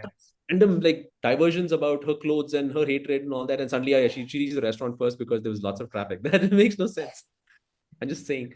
Anyway, so this is my feedback to Ayush. If anybody else has any feedback, please go ahead and jump in and add your 2 cents. Add on. Yeah, I got add on. So maybe what you try is, earlier on you talk about your ancestors' mattress, right? They pass to you when you go to your campus. So you can say that, maybe the girl find out that somebody told her that you have a very dirty mattress, that's why she hated you so much, and she worried, whether you are the very hygienic type of guy or something, so that's why she always stay away from you. Yeah. So that's something my 2 cents. Yeah. It makes absolute sense. Something has to tie the story together. So thank you, Al. Actually, like that, yeah. Anybody else have any feedback? Yeah, yes. I just want to point out on your how fast you get to your punchlines. Like I feel like there's a lot of unnecessary gunk before you get to your punchline, which if you remove also, the punchline would still work. Okay. And I feel like the flow, the delivery of your jokes has to be improved. Obviously, the writing will improve on its own as you keep hitting open mics, but the delivery is what you're practicing in an open mic, right? So maybe I would suggest, I don't know if you do this already, but I would suggest you to go in front of a mirror, perform to yourself without using any fillers or using any an unnecessary pauses where it seems like you forgot the joke. Or again, there's something that Sai said only, don't force your joke on your audience. If it works, it works. Or move on. Keep moving on. If it doesn't work, don't expect them to laugh. It's okay. Just move on. That's pretty much it, bro. Get your punchlines faster, use smarter, easy to understand words. I think your words that you understand, just use smarter and get to there faster, is what I'm saying. Yeah, like make it concise. Exactly. For example, the mattress joke that you made, the ultimate punchline over there was going to be that it was your ancestors who were using it, and then you got it as like, so you could maybe approach a different angle there and somehow tell them that it was your ancestors without really telling them it's your ancestors. Something like, you can somehow make it smarter is what I'm saying, because I can expect the punchline. I know where it is going. You say, oh, very old mattress. Yeah, it came from ancestors. And you're coming back to ancestors. I'm like, yeah, so maybe be a little smarter about your choice of words. That's pretty much it. Okay. All right. All right. In the interest of time, I'm going to bounce and get Resha next. And Jafar, I'll come back to you after Resha. I don't want to take too much of everybody's time by focusing on myself. Where did that thing go I was looking for? Resha's evaluator and feedback giver was E.T. Can I find E.T.? Where do I find E.T.? There he is. E.T. I'm here, the purple head. Okay, can I talk now? Yes? Okay, I'll start. Wow, Risha, you killed it, girl. Wow. And I heard that you are going to perform here. I did some research and you mentioned our friend here, Cheryl. Well, she is like the girl that I always thought when you are delivering this kind of jokes because it's also her kind of jokes. Like why I type on the Zoom chat. And then we get into a mentoring session, I think last day. And it was very fun session. We got around 1 hour. And yes, we tweak it out and we practice it. And I give some inputs there and you applied it. So that's why I'm so proud of you, girl. And I would like to highlight some of those kind of your comedy set here that is on point, especially when you are displaying your props. This is a cry for help. I specifically said it can be funnier if you can make it, and you make it correctly, the right thing that I was expected. So yes, good job for that. And then when you are mentioning the single non-smoker sandal Crocs, that's also what we have discussed before. And your delivery is quite good. You deliver it beyond the practice before. So yes, good job on that. And yes, when you're mentioning this kind of this and then this and this, wow, the three types of these, awesome. I really amazed by how brave you are because last night you weren't there to give some kind of hand gesture, and this hand gesture is full enough to give the message to emphasize it more. And then when you did the transition to your mom, like what I said yesterday, it's also good because it is perfectly into the scene.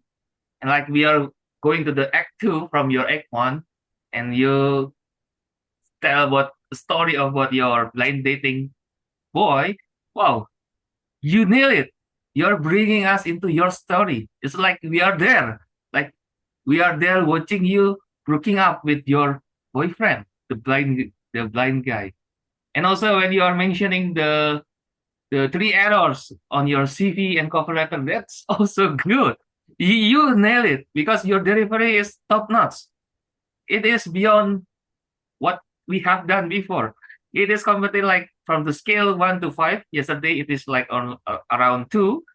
This time it is 4.5. Yes, I don't want to say it 5 because you can make it better. It's already good, and you're doing great job.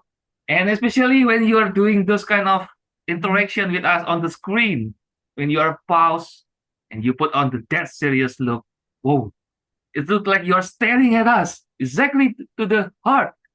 And then when you are paused and another suspend time there, wow, you nail it. I told you that you need to pause to make it into 5 to 8 minutes, and you're not just adding unnecessary pause, but your materials can sink into this one. Wow, when you are paused and you look around suspiciously, you demonstrate it like we are here in front of you on site. And when you're leaning in and you're whisper, think about it. Wow, that's good. That wasn't bad. That wasn't there before. And I was caught by surprise. Wow, I was amazed by you. And then when you are paused, stand up straight and snap back to normal tone, I think you handle it right. You learn the vocabulary that I said before. You need to use the vocabulary, and now you use it. You maximize it. And yes, when you close it, but this is not a history lesson, you put it us back into reality. Thank you for being there for us. And yes, I took this into a history lesson because you make this a lesson to be learned for us. Back to you. Sai. I'm going to ask Cheryl if she has anything to share because she seems to know Resha from before. Cheryl, anything that you want to share? Anybody else have any feedback? I don't see if Cheryl's joining. Let me spotlight. Cheryl, are you there? Yep. Hi, yeah, I'm here. Any feedback for Resha? You want me to what do you want me to share? I mean, No, if you have any... everything's good. I enjoyed her set in Penang. She really killed it on stage. No, not really. All good. I wouldn't know where to start. I mean, she's that good. I would say keep doing what you're doing, keep practicing, keep performing, and you get there. All right, Resha, I'm going to jump in and add my 2 cents from an outside perspective. Obviously, the set was amazing. That you had so many interesting things to say. It started off with the cry for help, all those things. So when I see jokes, I see comedians who are not being funny in the beginning, they also give us a clue that they're in on the joke with us, that, listen, I know I'm pretending to ask for help. It's this, they come to the edge of letting you know that this is still part of the act. What I felt when you started off was that you genuinely were saying this, that you genuinely was a cry for help, and there was all these situations that were going on in your life. It sounded to me like that. And it was a little uncomfortable. And maybe you can argue with me that, comedy is supposed to make you uncomfortable. And yes, it is a good thing that you felt uncomfortable. But a good comedian doesn't start off by keeping the audience in an uncomfortable place to begin with. So say I was talking about being, I don't know, sick, okay? And I say, I've been suffering from this chronic illness, and I'm going to die in a few years. And if I say it in a way which is extremely serious, you'll be like, okay, why the hell am I here then? Why the hell am I listening to this guy do comedy? Or if I say, and I say the same thing, but I also make it clear while I'm delivering that I am trying to draw you into a story and not really telling you that I'm dying of some serious illness. That is where the challenge for you is. you have a poker face, and that's great. A poker face is always a good thing in comedy. But it has to have a hint for the audience to understand that the poker face is hiding something that we can look forward to. Because in the beginning, I was depressed. I'm like, maybe I shouldn't be listening anymore, because it just felt like that. So that poker face that you have, it's an asset. Expose a bit of that poker face and let that inner jokester, that inner child of yours come out, which says, I'm going to say something crazy and shock you with my story. And I'm going to start off with the story, which is going to be like, it's a cry for help and all those things. So I would only say, lift up the expose the fact that you know that you're playing with the audience. That was not visible. You see what I'm saying? The audience is expecting a comedy show. You are doing a comedy show. And at some level, we should have that feeling that we both understand that this is a comedy show at the end of it. So that poker face was too serious. Okay, maybe the summary is that the poker face was too serious. You need to be a little less poker faced. That's the only feedback I have. I hope this made sense. Anybody else have any feedback? Resha, am I pronouncing your name right? Yes, you are. It's Resha. Okay. All right. Now, did you intend for the audience to actually believe that you needed a cry for help in the beginning? Did you intend it, or was it supposed to be, oh yeah, I'm just joking? Actually, it's very different. So I talked to E.T. as well before this show. I told him that actually that opening, when it is live, actually it's like it matched the 30-second how to say it, mandatory laugh, because people will laugh, like they will laugh like 30-second laugh, because I was on the stage, and then I asked them like, are you guys ready to get depressed? And then they're laughing. But also I told E.T. about, okay, how to deliver it online, because this is my first time, and he kind of helped me with, that's why I use the props. Actually, E.T. taught me how to, like do that. But I think Sai, the what is it, the feedback is really good. I put a note on that. Yeah, I know. It's like a dark kind of edgy things, because actually Exactly. So when you're being a dark comedian, I don't really think having a poker face is that bad of a thing. Yes, you will have to establish that, yes, this is part of my set. Instead of actually making the audience that you believe that you're actually depressed. Are you going to ready to be depressed? I feel like that in itself is funny enough to start off your set saying, yeah, I'm going to be talking about depressing shit.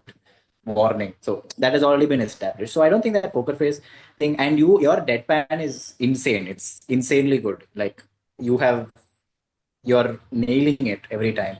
And every time you start, the mention of a premise when you're talking about something, the mention of the premise itself is funny enough because it's so random, right? For example, how you just switched to talking about dicks from talking about something else was insane. Like I was sitting laughing over here. So that's pretty much the feedback I would give. Work on your poker face. Work on your I don't know, the ability to probably let the audience know that this is a set. Don't take it seriously.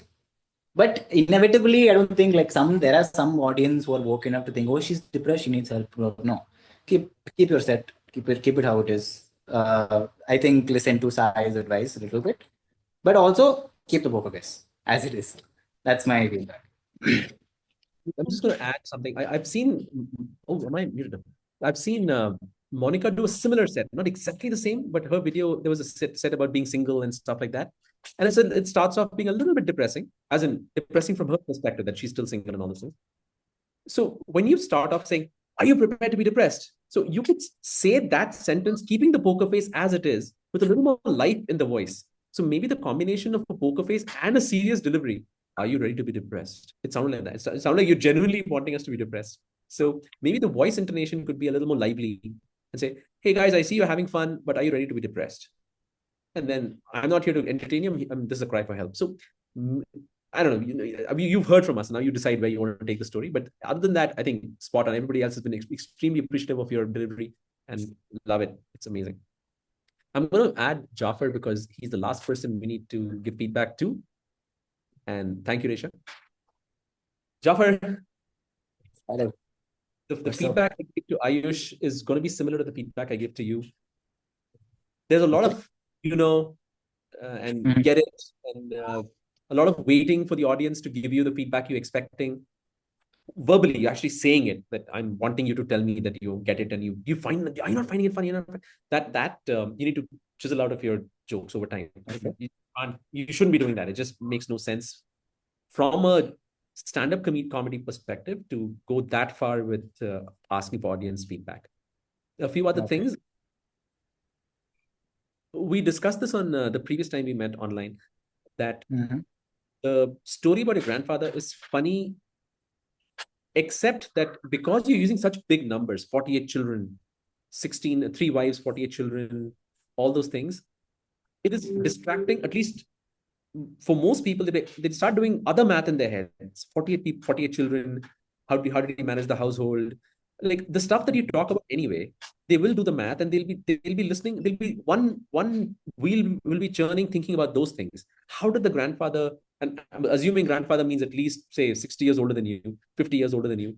How did he manage in the 1980s, 1970s? How did he manage a household with 48 children? So all those things will be going on in our head. So if you want to tell a story and you want the audience to be with you, you cannot use such extreme examples which tell the audience that, listen, I'm going to tell you a story, but there's this extreme example I'm using, and they start thinking about that as well. So they'll be doing both.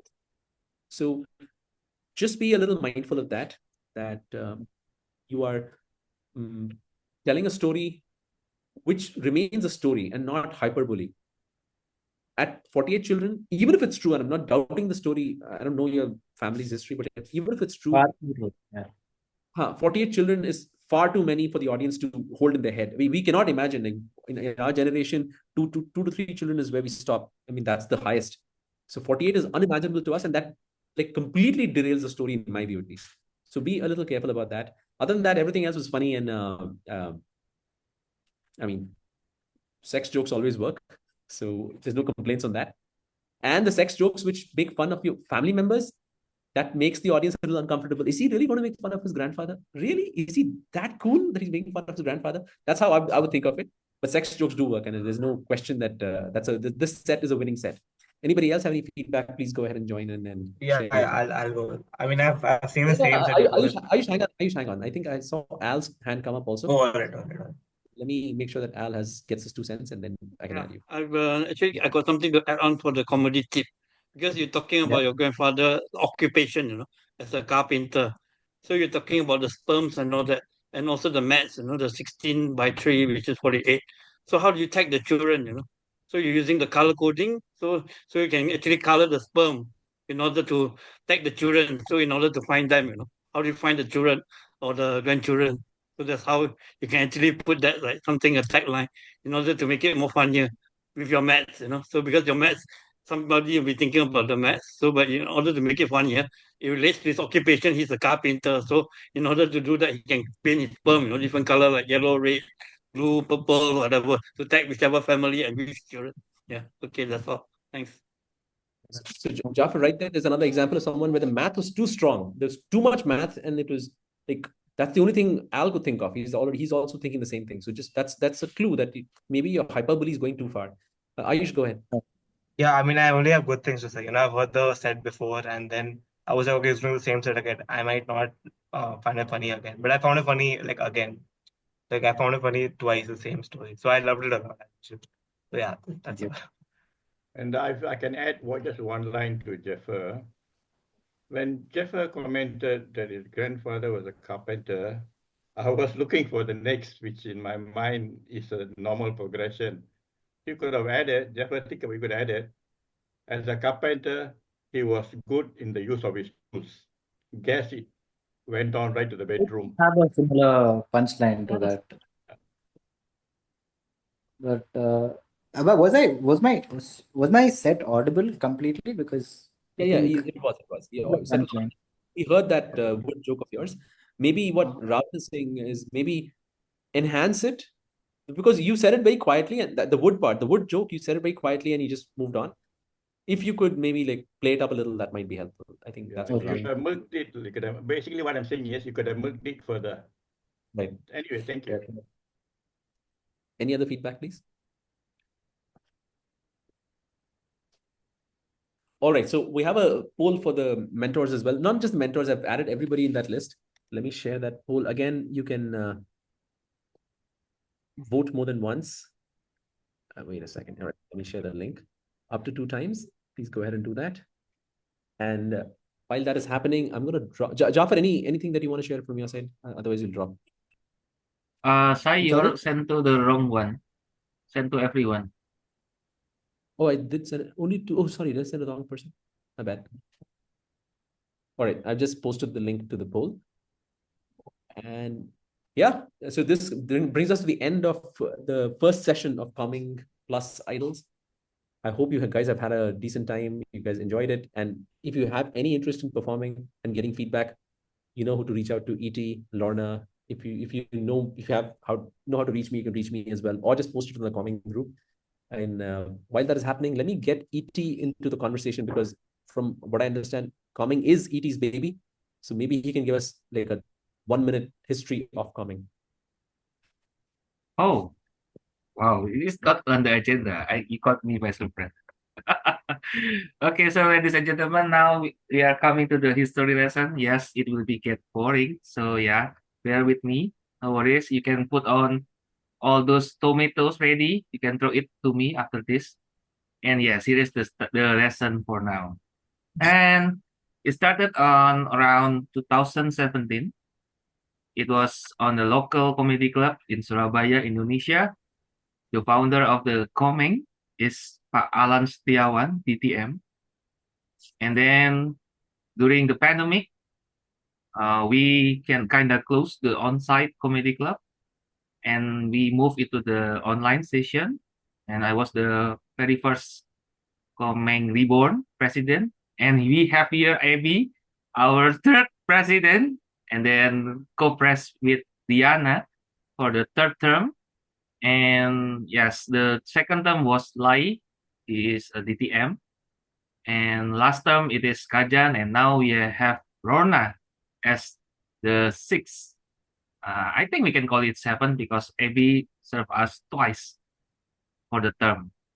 And yes, it is just a short story, but now we rebranding into Comeng Plus, and the concept is all the credit goes to Lorna and Sai here. So I don't want to give or get any credit for it. I'm just here to support both Lorna and Sai and all of you here to be an aspiring comedian, because I enjoy comedy, I do comedy, and yes, I think my whole life is a comedy itself. So yes, just be myself, just be authentic, and tell your story, everybody, because we never know. This kind of comedy can help can help us to have a therapy session, a therapeutic moments that help us to heal, and we are here to help you. Back to you, Sai. All right. So now that all this stuff, you've learned the history, I just want to get feedback from the audience on how you liked the format. If you have anything to share about the format itself, anything we can do better, anything we can change, please go ahead and take 10 seconds to unmute yourself and tell us. And while that is happening, I'll look at the results. Anybody have any feedback on what you saw today? Anything we can do differently? Risha, go ahead. So first of all, congratulations, because I thank you for welcoming me in your community, in this community. I'm part of it right now. So what I like about it is how open everyone with ideas, and how unique each voices are, like even from the audience, and then the performers, and the mentors. Also, what I appreciate the most is the mentoring session. I think that's a really good idea, because we are all maybe me personally, I'm a, what we call it, amateur. So any any opportunity to learn, especially like one is really helpful. okay, people think that this is that pen. No, this is my face. Actually, my session with ET, he actually helped me with, how to handle the online. So how to make the voice through, like through the screen, because, you don't vibe when, you cannot vibe with screen, but it is kind of so what I'm trying to say is that I'm really grateful about the opportunity and the mentoring, the format with mentoring, and then the feedbacks is needed, especially for me. So thank you so much, and also keep that. I mean, if it is possible to continue the mentoring session or whatever, I really want to be part of it. Like So I would I love. mean, the way it probably will work is that if you have a good relationship with anyone in the group, like for example, you've worked with ET before, you feel that his feedback is valuable to you personally, then feel free to reach out to him personally. I think every month we'll have new set of, or maybe not new set, but new people either mentoring or performing. So that combination will change. But if you know that somebody's feedback is the right one for you personally, please go ahead and reach out to them. I'm sure all of us will be happy to help each other. And I think it's going to be a good thing. Anyone else have any thoughts to share on the event? Ram, Sunil, Emmanuel, we didn't hear from you at all. You've been really quiet. Uh, Thank you so much. I enjoyed the jokes I was following, though I had some disruption of power, but I followed everything. What I would want maybe as an improvement is on the number, on the minutes that are allocated to a person. Maybe you might want to put them at 5, so that maybe you accommodate more people and we get more of these jokes. And thank you so much. I think that's really good insight. That 5 is probably because a couple of our performers ended at 3.5, 4 minutes. So anyway, going all the way to 8 is a stretch for some people. So I think Emmanuel's feedback is right. The 5 probably sounds right. We can take that and we'll discuss it, and maybe next time we'll tweak a few things. Ravin, anything from you? Ravin, yes. I keep saying your name. Sorry. I was expecting the mentor to introduce the speaker for one or two reasons. People like me who are new here, we don't know about the speakers and so forth. So if the mentor introduces the speaker, gives a little bit of background, how many of speeches or whatever you may call it he has given thus far, it gives us some idea of what to look for so that we know who are the beginners, who are the seasoned ones, and something like that. The second reason is, of course, then he sets the tone really. Okay, this guy, that's his job to be the evaluator or the moderator or the mentor, whatever you may call it in your group. Of course, you all use the word mentor rather than evaluator.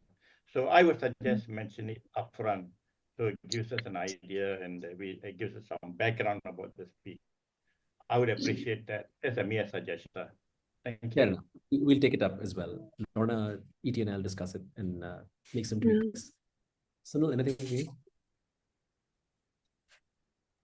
No, nothing. It was a good session. I enjoyed it.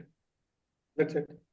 All right. So on that happy note, now that all the feedback has been taken, and I think everybody's waiting to hear what the results are. So we're going to start with the mentors because we obviously want to keep the comedians on tenterhooks for a little while longer. According to what we received, the best mentor today was Ravin alongside ET and myself. So we also roughly got the same. So I'm going to give it to Ravin as our best mentor and best feedback giver. Thank you so much. On the performer side, let me make sure I get everything correct, because what I don't want is to make a mistake there. Right. So as far as the performers go, first runners-up was Jaffer. He was judged the first runners-up for among the performers. And the best performer is the person who claimed to be super sad and she wanted to take us on a journey of depression. But ended up that she amused everyone. So Resha, congratulations on being the winner of inaugural Comeng Plus Idols. You are the winner of this episode.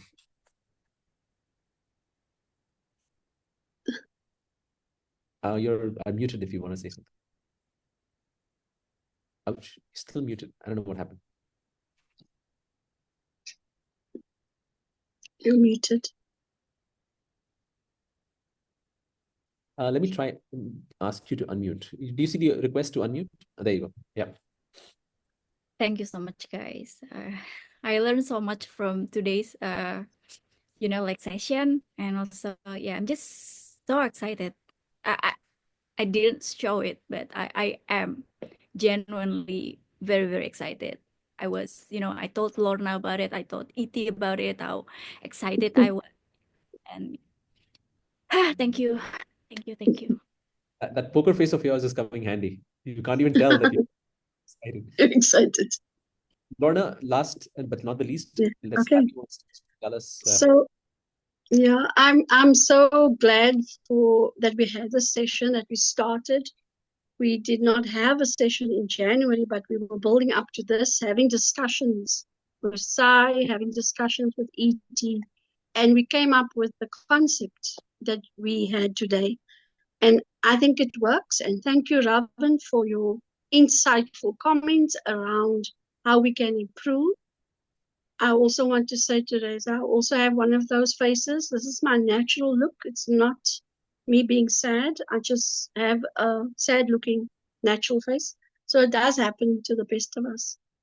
I laughed so much. I was eventually muted by the host, but also for my German thingy on my computer that was speaking to you. But all in all, just to let Gondo know that the time is because we wanted to keep it within an hour and a half.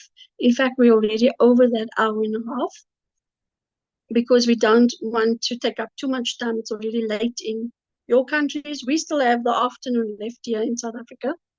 But I can guarantee that we will have our meetings. We will pull in some more people to make this a really great platform for everyone. And we will see you again on the 16th of March. We have some really great seasoned comedians who will join us on that day. People who have monetized greatly what we are trying to do. And they have already diarized the 16th of March. And so I ask you please to do that and to join our WhatsApp group. And I'll perhaps ask E.T. to post that WhatsApp group again in the chat. Yes, we are waiting for some of the big names from this side of the world as well. And we are working on that. So back to you, Sai, or am I closing the meeting now? You can close the meeting. I'm maybe the host again, so you can. Okay. So yes, ladies and gentlemen, thank you very much for coming today. We do have the recording. If you want it, you can request it, or we will put it in the Comeng WhatsApp group. So you do need to join the group in order to access the video. Thank you so much, and I wish you well for the rest of the week. Bye-bye. Bye-bye. Good night, everyone.